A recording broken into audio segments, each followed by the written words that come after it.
औज़ुबिल्लाहिमिनश्शैतानिर्रजीम बिस्मिल्लाहिर्रहमानिर्रहीम।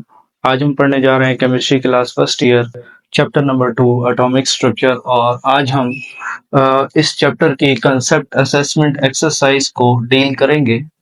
Concept assessment exercise में ये 2.6 एक्सरसाइज है और पिछली जितनी भी एक्सरसाइज है वो मैंने प्रीवियस वीडियोस के अंदर जितनी भी वीडियोस हैं उनके अंदर हल की हुई हैं। और आप जो भी मतलब कि जिस भी असेसमेंट की एक्सरसाइज को आप सर्च करना चाहें बाय नेम आप सर्च करके फिर मेरे चैनल का नाम जो है वो आप उसमें डालेंगे तो आपको वो वीडियो जो है वो यूट्यूब पे अवेलेबल हो जाएगी। और जितनी भी न्यू बुक में नई एक्सरसाइजेज जो है वो हर एक चैप्टर के अंदर मौजूद हैं, वो सारी की सारी एक्सरसाइजेज आप मेरे चैनल पे विजिट कर सकते हैं। और ये जो एक्सरसाइज है ये बेसिकली आयनाइजेशन एनर्जी के टॉपिक से रिलेटेड है। अगर आपने वो मेरी वीडियो नहीं देखी और वो मेरी वीडियो लेक्चर नहीं आपने अटेंड किया तो आप डिस्क्रिप्शन में लिंक में जाएं और उस लिंक के अंदर मैंने इस वीडियो का लिंक डाला हुआ है और ये वीडियो आप पहले देखें आयनाइजेशन एनर्जी की, फिर ही जाके आपकी ये कंसेप्ट असेसमेंट एक्सरसाइज आपको समझ आएगी। तो आप पहले डिस्क्रिप्शन में जाके पुरानी जो वीडियो है जो कि मैंने प्रीवियसली अपलोड किया है इस टॉपिक से रिलेटेड वो आपने जो है वो पहले देखनी है, फिर उसके बाद हम इस कंसेप्ट असेसमेंट को एक्सरसाइज को अटेम्प्ट करेंगे और फिर ये आपको अच्छे से समझ आएगी। फिर उसके बाद हम लोग जरा देख लेते हैं कि इस कंसेप्ट एक्सरसाइज में 3 क्वेश्चंस हैं बेसिकली। 3 क्वेश्चंस में पहला क्वेश्चन जो है वो ये है कि आपने बताना है आयनाइजेशन एनर्जी का ट्रेंड है पीरियोडिक टेबल के अंदर और ये हमने पीरियोडिक टेबल के अंदर पीरियड में देखना है। सबसे पहले पीरियोडिक टेबल के अंदर दो तरह के ट्रेंड्स चल रहे हैं, एक ट्रेंड है अलोंग द पीरियड और एक ट्रेंड है along the group. Along the group vertically आपने नीचे आना होता है और अलोंग द पीरियड आपने लेफ्ट टू राइट मूव करना होता है। तो ये लेफ्ट टू राइट मूव करने की बात हो रही है। तो periodic table reflect the changes in atomic structure, यानी पीरियोडिक टेबल के अंदर जैसे ही आप मूव करते हैं लेफ्ट टू राइट तो ये एटॉमिक स्ट्रक्चर में चेंजेस नजर आते हैं आपको और साथ में इफेक्टिव न्यूक्लियर चार्ज में भी चेंजेस नजर आते हैं। तो फिर इसको आपने आयनाइजेशन एनर्जी के रिस्पेक्टिव में बताने हैं कि आयनाइजेशन एनर्जी कैसे इन चीजों को डिफाइन करता है। तो सबसे पहले हम ये जान लेते हैं कि जब हम मूव करते हैं across the period left to right तो क्या होता है। जब हम मूव करते हैं across the period left to right तो सबसे पहले नंबर ऑफ शेल जो है वो सेम रहता है, कोई भी नंबर ऑफ शेल में इंक्रीज नहीं आता, ये नंबर ऑफ शेल सेम रहता है। जब नंबर ऑफ शेल सेम रहता है तो उसमें नंबर ऑफ इलेक्ट्रॉन्स जो है वो बढ़ती है। नंबर ऑफ इलेक्ट्रॉन्स कैसे, फॉर एग्जांपल हम मूव कर रहे हैं सोडियम से, तो सोडियम में जो है in the process of filling third shell होता है, यानी 3s में एक इलेक्ट्रॉन होता है। फिर हम मैग्नीशियम में जाए तो मैग्नीशियम में 3s में 2 इलेक्ट्रॉन होता है, जो कि बिल्कुल इससे आगे इसका एटॉमिक नंबर जो है वो 11 होता है, मैग्नीशियम का क्या होता है 12 होता है। फिर हम एल्यूमिनियम पे आ जाते हैं तो एल्यूमिनियम का 3s में 2 इलेक्ट्रॉन कंप्लीट हो जाते हैं, फिर इसका 3p में एक इलेक्ट्रॉन आ जाता है और इसका एटॉमिक नंबर क्या होता है 13। तो इसी तरीके से आगे मूव करते जाए तो एल्यूमिनियम के बाद सिलिकॉन आ जाता है। सिलिकॉन में हमारे पास 3s में 2 इलेक्ट्रॉन होते हैं और 3p में भी 2 इलेक्ट्रॉन होते हैं। तो इस तरह आप देख रहे हैं कि ये तीसरा शेल जो है वो कंप्लीट हो रहा है। तीसरे शेल में इलेक्ट्रॉन्स बढ़ रहे हैं, यानी कि शेल नहीं बढ़ रहा, शेल का नंबर चेंज नहीं हो रहा, शेल का नंबर कांस्टेंट है। तीसरा शेल है और उसमें जो ऑर्बिटल्स में नंबर ऑफ इलेक्ट्रॉन्स है उनमें इंक्रीज नजर आ रहा है आपको। तो शेल में जब इलेक्ट्रॉन्स में नंबर ऑफ प्रोटॉन्स भी बढ़ेंगे, साथ में न्यूक्लियस में नंबर ऑफ प्रोटॉन बढ़ेंगे और शेल में नंबर ऑफ इलेक्ट्रॉन्स बढ़ेंगे, तो फिर इनके दरम्यान में क्या होगा, इनके दरम्यान में अट्रैक्शन बढ़ता जाएगा। तो जैसे ही अट्रैक्शन बढ़ता जाएगा न्यूक्लियस गोज ऑन इंक्रीजिंग, यानी नंबर ऑफ जो प्रोटॉन्स हैं वो बढ़ रहे हैं सक्सेसिवली। का मतलब है कि आप जब एक से दूसरे में जाएंगे, दूसरे से तीसरे में जाएंगे, तीसरे से चौथे में जाएंगे, फिर इस तरीके से ये सक्सेसिव मूव है। तो ये जो सक्सेसिव मूव है इसमें नंबर ऑफ प्रोटॉन्स जो है वो इंक्रीज कर रहे हैं। तो due to which atomic size decrease and ionization energy goes on increasing, atomic size कम हो जाएगा। एटॉमिक साइज क्यों कम हो रहा है, क्योंकि नंबर ऑफ इलेक्ट्रॉन्स बढ़ रहे हैं, नंबर ऑफ प्रोटॉन्स बढ़ रहे हैं, तो उनके दरम्यान में अट्रैक्शन बढ़ेगा। तो अट्रैक्शन जैसे ही बढ़ेगा तो साइज जो है वो कम हो जाएगा। जैसे ही साइज कम होगा तो क्या होगा कि आयनाइजेशन एनर्जी यानी उस पकड़ में से इलेक्ट्रॉन को निकालना बहुत मुश्किल होता जाएगा, क्योंकि अट्रैक्शन इतना ही ज्यादा होता है कि उसमें से आप इलेक्ट्रॉन को इजीली नहीं निकाल सकते। वो समय इलेक्ट्रॉन को निकालने के लिए एनर्जी लगती है। तो जो जो ये अट्रैक्शन बढ़ता जाएगा, नंबर ऑफ प्रोटॉन और नंबर ऑफ इलेक्ट्रॉन भी बढ़ते जाएंगे, तो ये अट्रैक्शन बढ़ता जाएगा। जब अट्रैक्शन बढ़ेगा तो आयनाइजेशन एनर्जी को उस इलेक्ट्रॉन को निकालने के लिए ज्यादा लगेगी। फिर इस सूरत हाल में हम ये कह सकते हैं कि हमारे पास जो स्ट्रक्चर है वो कैसे चेंज हो रहा है। स्ट्रक्चर ऐसे चेंज हो रहा है कि शेल सेम है और साइज जो है वो क्या हो रहा है, कम हो रहा है। शेल सेम है, साइज कम हो रहा है। फिर उसके बाद अगर हम इफेक्टिव न्यूक्लियर चार्ज को देखें, इफेक्टिव न्यूक्लियर चार्ज जो है ये हमारे पास क्या होता है, जब इफेक्टिव न्यूक्लियर चार्ज कहते हैं कि जो नेट फोर्स है ना न्यूक्लियस के इलेक्ट्रॉन्स के ऊपर जो नेट फोर्स लग रही है, इसको हम क्या कहते हैं, इफेक्टिव न्यूक्लियर चार्ज। तो नेट फोर्स क्या है, न्यूक्लियर अट्रैक्शन जो है वो जो वैलेंस इलेक्ट्रॉन फील करते हैं। तो क्योंकि इसमें शेल जो है वो क्या है, सेम है। शेल जब इंक्रीज कर रहे होते तो फिर इसमें यह है कि शील्डिंग इफेक्ट भी बढ़ता है। शील्डिंग इफेक्ट कहते हैं कि जो वैलेंस शेल के जो इलेक्ट्रॉन होते हैं वो न्यूक्लियस के अट्रैक्शन को फील करते हैं, तो वो कम फील करते हैं, जितना उनको फील करना चाहिए उतने फील नहीं करते, क्योंकि बीच वाले इलेक्ट्रॉन रेजिस्टेंस करते हैं। तो इन रेजिस्टेंस की वजह से ये इसको कहते हैं शील्डिंग इफेक्ट। और शील्डिंग इफेक्ट जब बढ़ता है तो इफेक्टिव न्यूक्लियर चार्ज क्या हो जाता है, कम हो जाता है। यहाँ पे तो शील्डिंग इफेक्ट कांस्टेंट है क्योंकि नंबर ऑफ शेल कांस्टेंट है, तो इस वजह से हम कह सकते हैं कि यहाँ पे शील्डिंग इफेक्ट कांस्टेंट हो जाने की वजह से इफेक्टिव न्यूक्लियर चार्ज, जब आप लेफ्ट टू राइट जा रहे हैं तो left to right effective nuclear charge क्या हो रहा है, बढ़ रहा है। तो ये जब इंक्रीज करेगा तो एटॉमिक साइज क्या कर जाएगा, एटॉमिक साइज डिक्रीज कर जाएगा। एटॉमिक साइज जब डिक्रीज करेगा तो अगेन वही बात है कि आयनाइजेशन एनर्जी की जो वैल्यू है वो इंक्रीज करेगी। क्यों? क्योंकि उस पकड़ में से इलेक्ट्रॉन को निकालना थोड़ा सा मुश्किल हो जाता है। तो होपफुली ये आपको पहला क्वेश्चन जो है वो इजीली समझ आ गया होगा। तो ये पहला क्वेश्चन आपने आयनाइजेशन एनर्जी के जरिए से एटॉमिक स्ट्रक्चर और इफेक्टिव न्यूक्लियर चार्ज को एक्सप्लेन करना था।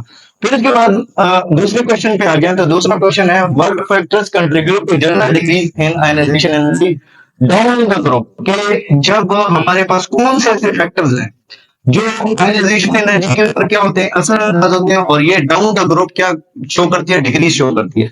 Ionization energy down the group क्या हो रही है, डिक्रीज हो रही है। तो ये क्यों हो रही है, कौन से ऐसे फैक्टर्स हैं जो इसको डिक्रीज होने पर मजबूर कर देते हैं। तो अगर हम आयनाइजेशन एनर्जी का ट्रेंड देखें तो ये डिक्रीज होता है as we move from top to bottom in the periodic table. मैंने आपको पहले भी बताया कि जो हमारे पास पीरियोडिक टेबल है उसमें दो तरह के ट्रेंड्स हैं। एक हमारे पास लेफ्ट से राइट मूव करना है और एक टॉप से बॉटम मूव करना है। तो टॉप से बॉटम जो है वो हमारे पास क्या होता है, ग्रुप होता है। लेफ्ट से राइट जो है वो हमारे पास क्या होता है, पीरियड होता है। तो अब इसमें हम अगर इसमें एक्सप्लेन करें कि क्यों ऐसा, यानी हमारे पास ग्रुप में क्यों जो है वो डिक्रीज शो हो रहा है, तो उसमें हमारे पास सबसे पहले है शील्डिंग इफेक्ट। शील्डिंग इफेक्ट मैंने आपको पहले बताया कि शील्डिंग इफेक्ट कहते हैं कि वैलेंस जो इलेक्ट्रॉन है और जो न्यूक्लियस है उनके दरम्यान में जो अट्रैक्शन है वो क्या हो जाता है, कम हो जाता है। किसकी वजह से, नंबर ऑफ इलेक्ट्रॉन जो है, जो बीच वाले नंबर ऑफ इलेक्ट्रॉन्स होते हैं वो न्यूक्लियस को शील्ड करके रखते हैं। और उसके शील्ड करने से क्या होता है कि जो force of attraction valence electron को फील करनी चाहिए वो फोर्स ऑफ अट्रैक्शन में कमी हो जाती है। तो इस इफेक्ट को क्या कहते हैं, शील्डिंग इफेक्ट। तो शील्डिंग बेसिकली क्या है, ये decrease in effective nuclear charge. ये जो इफेक्टिव न्यूक्लियर चार्ज जो फील होना है वैलेंस इलेक्ट्रॉन को, उसमें क्या हो जाती है, कमी हो जाती है। क्यों? क्योंकि शील्डिंग इफेक्ट जो है वो बढ़ रहा होता है। शील्डिंग इफेक्ट क्यों बढ़ता है, क्योंकि बीच वाले नंबर ऑफ इलेक्ट्रॉन्स भी क्या होते हैं, बढ़ रहे होते हैं। फॉर एग्जाम्पल अगर हम टॉप से बॉटम आए तो हमारे पास जो पहला है लिथियम है। फॉर एग्जाम्पल लिथियम में 1s2 और 2s1 होता है। तो इसका ये 1s वाले इलेक्ट्रॉन जो है वो शील्डिंग इफेक्ट करेंगे। इसी तरीके से सोडियम में है, तो सोडियम में क्या होता है, सोडियम में हमारे पास 1s2, 2s2, 2p6, अब उसके बाद 3s में इसका एक इलेक्ट्रॉन होता है। अब ये सारे इलेक्ट्रॉन जो है वो शील्डिंग इफेक्ट में पार्टिसिपेट करेंगे, और जब ये सारे इलेक्ट्रॉन शील्डिंग इफेक्ट में पार्टिसिपेट करेंगे तो जो 3s में मौजूद इलेक्ट्रॉन है उसको फोर्स ऑफ अट्रैक्शन जो है वो कम मिलेगा, और फोर्स ऑफ अट्रैक्शन कम मिलने की वजह से उसको इजी रिमूव किया जाएगा। बनस्पत ध्यान, क्योंकि यहाँ दो इलेक्ट्रॉन शील्डिंग इफेक्ट में कंट्रीब्यूट कर रहे हैं, वहां कितने इलेक्ट्रॉन कंट्रीब्यूट कर रहे हैं, वहां हमारे पास 10 इलेक्ट्रॉन जो है वो कंट्रीब्यूट कर रहे हैं। तो इसी तरीके से जब हम नीचे डाउन जाते हैं तो हमारे पास नंबर ऑफ इलेक्ट्रॉन, जो इंटरवीनिंग इलेक्ट्रॉन जिनको कोर इलेक्ट्रॉन्स भी कहते हैं, वो उनका इफेक्ट जो है वो शील्डिंग इफेक्ट का होता जाता है, बढ़ता जाता है। तो इस तरीके से वैलेंस इलेक्ट्रॉन को रिमूव करना आसान होता जाता है। फिर उसके बाद हम लोग अगर एटॉमिक साइज पे, अच्छा शील्डिंग इफेक्ट जब बढ़ता है तो शील्डिंग इफेक्ट बढ़ने की वजह से इफेक्टिव न्यूक्लियर चार्ज क्या हो जाता है, कम हो जाता है। तो कम हो जाने की वजह से क्या है, आयनाइजेशन एनर्जी में भी कमी आती है जब हम टॉप से बॉटम में आते हैं ग्रुप के अंदर। तो इसके बाद एटॉमिक साइज के अंदर क्या है, एटॉमिक साइज जो है वो इंक्रीज करता है। एटॉमिक साइज के इंक्रीज करने की क्या वजह है, क्योंकि हम जैसे डाउन द ग्रुप जा रहे हैं तो आप यहाँ भी देखें कि पहले लिथियम में क्या है, दूसरा शेल है। इसी तरह सोडियम में क्या है, तीसरा शेल। इसी तरीके से पोटेशियम में जाएंगे तो उसमें फोर्थ शेल होगा, उसके 4s में एक इलेक्ट्रॉन होगा, और बीच में ये सारी इलेक्ट्रॉनिक कन्फिगरेशन जो है कंप्लीट हो जाएगी। तो 4s यानी उसमें फोर्थ शेल है। फिर उसके बाद जब नीचे जाएंगे तो उसमें फिफ्थ शेल होगा। तो इसी तरीके से नंबर ऑफ शेल बढ़ रहे हैं। तो जो नंबर ऑफ शेल बढ़ते जाते हैं, इलेक्ट्रॉन्स दूर होते जा रहे हैं, एटॉमिक साइज बढ़ रहा है। और जब एटॉमिक साइज बढ़ेगा तो इलेक्ट्रॉन जब न्यूक्लियर अट्रैक्शन से दूर जाता जा रहा होता है, तो फिर उसमें से उसको निकालना जो है एटम से, वो आसान होता जाता है। क्यों? क्योंकि उसके ऊपर न्यूक्लियर अट्रैक्शन जो है वो कम हो जाती है। तो यहाँ पे मैंने लिखा है कि जब हमारे पास एटॉमिक साइज जो है वो इंक्रीज करेगा और हम डाउन द ग्रुप जाएंगे, तो पीरियोडिक टेबल जो है उसमें वैलेंस इलेक्ट्रॉन जो है वो अवे जाएंगे, ज्यादा दूर होते जाएंगे और न्यूक्लियर अट्रैक्शन वो कम फील करेंगे। और उस वजह से आयनाइजेशन एनर्जी के अंदर क्या आती है? आयनाइजेशन एनर्जी के अंदर कमी आ जाती है। फिर उसके बाद नंबर ऑफ शेल की बात की है। नंबर ऑफ शेल मैंने आपको यहाँ भी बताया कि नंबर ऑफ शेल जो है वो इंक्रीज कर रहे हैं। Number of shell goes on increase on every successive move, यानी जैसे ही आप नीचे आ रहे हैं, तो उस नीचे आने की वजह से क्या है, वो हर एक मूव के अंदर आपका जो नया शेल है वो ऐड होता जा रहा है। जैसे लिथियम के अंदर दूसरा शेल प्रोसेस ऑफ फिलिंग में था, सोडियम में तीसरा शेल प्रोसेस ऑफ फिलिंग में था, पोटाशियम में चौथा शेल प्रोसेस ऑफ फिलिंग में है। और फिर उसके बाद अगर हम आगे मूव करें तो जो है रुबिडियम जो है उसमें फिफ्थ शेल जो है वो प्रोसेस ऑफ फिलिंग में होगा। तो यूं आप नीचे जब आ रहे हैं तो शेल बढ़ रहे हैं। तो शेल बढ़ने की वजह से क्या है, साइज बढ़ रहा है। एटम का साइज बढ़ेगा, तो एटम का साइज जैसे ही बढ़ेगा तो इलेक्ट्रॉन तो दूर हो गया न्यूक्लियस से, तो फिर उन इलेक्ट्रॉन्स को रिमूव करना क्या हो जाएगा, आसान हो जाएगा। और इस तरीके से आयनाइजेशन एनर्जी क्या करेगी, डिक्रीज करेगी। तो decreases the ionization energy, decreases the ionization energy, ionization energy क्या कर जाएगी, डिक्रीज कर जाएगी। फिर उसके बाद तीसरा क्वेश्चन है। तीसरे क्वेश्चन में हम लोग अगर देखें तो इसमें लिखा हुआ है कि आयनाइजेशन एनर्जी क्यों नोबल गैसेस की हाईएस्ट है। जब हम पीरियड में मूव करते हैं तो पीरियड में लास्ट में जो ग्रुप हमारे पास आता है, लास्ट में जो मेंबर्स आते हैं वो कौन से हैं, वो नोबल गैसेस के। और नोबल गैसेस की हाईएस्ट वैल्यूज होती हैं किसकी, आयनाइजेशन एनर्जी की, यानी उसमें से इलेक्ट्रॉन निकालना बहुत मुश्किल है। तो अब उसकी केमिकल रिएक्टिविटी के ऊपर क्या असर पड़ता है, केमिकल रिएक्टिविटी कैसे है, दो तरह की रिएक्टिविटी एक एटम शो करता है, एक न्यूक्लियर रिएक्टिविटी होती है, केमिकल रिएक्टिविटी होती है। केमिकल रिएक्टिविटी होती है इलेक्ट्रॉन्स की वजह से, जो उसके वैलेंस शेल में मौजूद इलेक्ट्रॉन है। और न्यूक्लियर रिएक्टिविटी उसके न्यूक्लियस की वजह से होती है। न्यूक्लियस या तो फिशन करता है या फ्यूजन करता है, और उसमें फिर फिशन और फ्यूजन की वजह से जो है वो उसके न्यूक्लियर रिएक्शन होते हैं। तो केमिकल रिएक्टिविटी कहते हैं बॉन्ड बनाना, इलेक्ट्रॉन की शेयरिंग, इलेक्ट्रॉन की डोनेशन, इसको हम कहते हैं केमिकल रिएक्टिविटी। तो नोबल गैसेस केमिकल रिएक्टिविटी यानी अगर आयनाइजेशन एनर्जी की जो वैल्यूज है वो हाईएस्ट है, तो इसका केमिकल रिएक्टिविटी के ऊपर क्या असर पड़ता है, तो ये इस बारे में आपसे पूछा गया है। और बहुत ही अच्छा क्वेश्चन है, यानी अगर एक देखा जाए तो कंसेप्ट वाइज ये एक अच्छा क्वेश्चन है और आप इसको एक्सप्लेन करें। तो आप इसमें देख सकते हैं कि नोबल गैसेस का मैंने चार्ट बना लिया। नोबल गैसेस में अगर आप देखें तो हीलियम की एनर्जी ये है, फिर उसके बाद नियॉन की एनर्जी, फिर आर्गोन की, फिर क्रिप्टॉन की, फिर जीनोन की और रेडॉन की। ये मैंने सारी एनर्जीज मैंने लिख दी। अच्छा, ये सारे जितने भी पीरियड में इसके इस साइड पे जो एलिमेंट्स मौजूद है, अगर उनके एतबार से देखा जाए तो ये सबसे हाईएस्ट वैल्यू है। यानी हाईएस्ट वैल्यूज इस तरह है कि इनमें से इलेक्ट्रॉन निकालना बहुत मुश्किल हो जाता है। तो अगर इसको हम जान लें कि नोबल गैसेस की हाईएस्ट वैल्यूज हैं, तो हाईएस्ट वैल्यू ये है कि उसका आखिर में शेल कंप्लीट हो जाता है, उसका ऑक्टेट भी कंप्लीट होता है, डुप्लेट भी। ये जो हीलियम है इसका डुप्लेट कंप्लीट होगा क्योंकि इसमें पहला शेल होता है। पहले शेल में आती 2 इलेक्ट्रॉन है, फिर उसके बाद दूसरा और तीसरा चौथा शेल, इसमें एस और पी के इलेक्ट्रॉन को कंप्लीट करना, इसको कहते हैं ऑक्टेट रूल। तो ये जो ऑक्टेट रूल है वो इसमें कंप्लीट होता है, डुप्लेट रूल इसमें कंप्लीट होता है। तो हम ये कह देते हैं कि इनके कंप्लीट डुप्लेट और ऑक्टेट होते हैं। डुप्लेट मीन हीलियम का डुप्लेट होगा और ऑक्टेट नियॉन, आर्गोन, क्रिप्टॉन और जीनोन का ऑक्टेट होगा। तो इस वजह से इनके अंदर इलेक्ट्रॉन्स पूरे हैं। जब इलेक्ट्रॉन्स पूरे हैं तो हमारे पास इनका इफेक्टिव न्यूक्लियर चार्ज, क्योंकि हमने जब लेफ्ट टू राइट जा रहे थे तो इफेक्टिव न्यूक्लियर चार्ज क्या हो रहा है, बढ़ रहा है।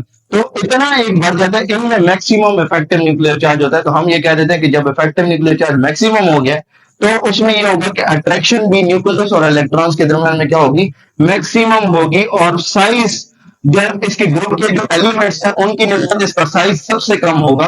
क्यों? क्योंकि इसमें नंबर ऑफ इलेक्ट्रॉन्स और नंबर ऑफ प्रोटॉन्स मैक्सिमम है अपने सारे ग्रुप मेंबर्स के एतबार से। तो इसका ऑक्टेट भी कंप्लीट है। तो हम इस वजह से कह देते हैं कि इसकी आयनाइजेशन एनर्जी की जो वैल्यूज होती हैं वो सबसे ज्यादा होती है। आयनाइजेशन एनर्जी की वैल्यू सबसे ज्यादा ये जाहिर करती हैं कि इनकी जो केमिकल रिएक्टिविटी होगी वो क्या होगी, लो होगी।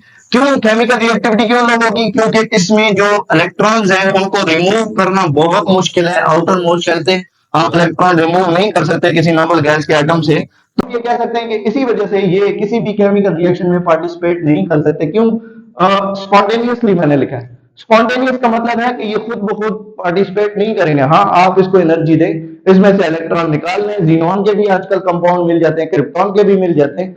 तो वो क्यों? क्योंकि हमने उसको आयनाइजेशन एनर्जी दे के उसमें से इलेक्ट्रॉन जो है वो खुद ही हमने नॉन स्पॉन्टेनियसली उससे रिमूव करवा के उसको रिएक्ट करवाया। लेकिन स्पॉन्टेनियसली ये किसी भी रिएक्शन के अंदर जो है वो पार्टिसिपेट नहीं करेंगे, क्योंकि इसमें जो नंबर ऑफ इलेक्ट्रॉन्स है वो पूरे हैं। इसको ना तो इलेक्ट्रॉन चाहिए ना ये इलेक्ट्रॉन देगा। तो इस वजह से केमिकल रिएक्टिविटी में ये पार्टिसिपेट नहीं करते, और केमिकल रिएक्टिविटी होती ही इलेक्ट्रॉन्स की वजह से। इलेक्ट्रॉन्स अगर नहीं होंगे तो केमिकल रिएक्टिविटी नहीं हो सकती, क्योंकि केमिकल रिएक्टिविटी में बॉन्ड्स बनते हैं, और बॉन्ड्स बनते हैं या तो शेयरिंग से या फिर कंप्लीट डोनेशन और कंप्लीट एक्सेप्शन से। यानी इलेक्ट्रॉन जो है वो कंप्लीट एक्सेप्ट कर ले कोई एटम, या फिर कंप्लीटली डोनेट कर दे एटम। तो इस तरीके से जो है वो बॉन्ड बन सकता है, और वो उस केस में डिफरेंट बॉन्डिंग होती हैं, तो वो केमिकल रिएक्टिविटी कहलाती है। तो ये केमिकल रिएक्टिविटी में पार्टिसिपेट नहीं करेंगे। अगर आप इस चैनल पे नए आए हैं तो इस चैनल को सब्सक्राइब करें, वीडियो को लाइक करें, शेयर करें, कमेंट करें, अपने क्वेश्चंस कमेंट में लिखें। जो भी आपका क्वेश्चन है तो वो आप कमेंट में लिख के पूछ सकते हैं। Thank you so much.